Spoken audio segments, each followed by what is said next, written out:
severe asthma. Almost every week I was in the hospital, sometimes even twice a month. And when I was baptized, we prayed for God, repent for the sins that we committed spirits, like what happened to Mary Magdalene.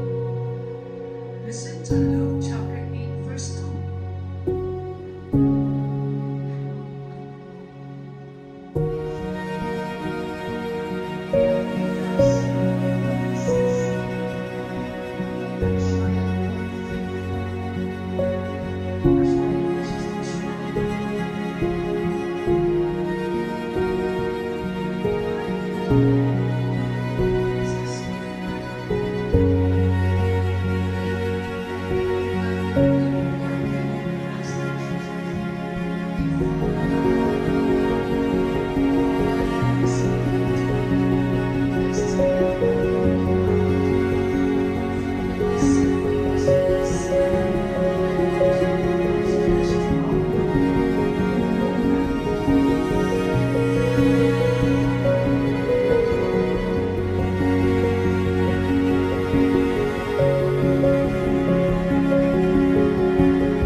I'll try not to cry when saying this quote because I want it to be very clear.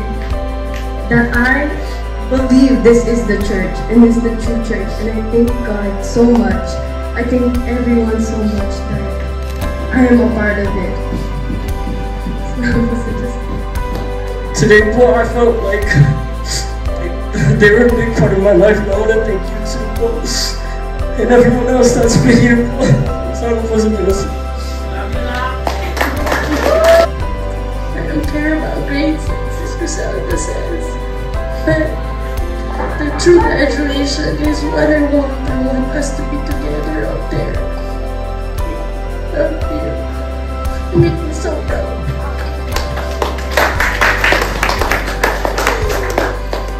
And para sa akin, no amount of money, no amount of fame, no amount of success para sa isang magulang, kundi mabautismuhan at graduate yung anak nila. This is enough. This is graduation. Para kayo nag-graduate sa school, you just studied the doctrination. You just graduated. Guess what? This is just the beginning. It is the start. Coming from somebody who's been in the church for 26 years, I can tell you, marami kayong pagdadaanan. Marami kayong mga pagsubok, tukso, kapalitan, betrayal, anger. All of those, you will have to overcome. But one thing I want you to know, that God loves you always. I love you always. Your mom loves you always. Ang masasabi ko lang po, anak, I thank God. Salamat sa Diyos sa lahat ng kanyang kaloob na di masayang. Maraming salamat po mga kapatid. Salamat po.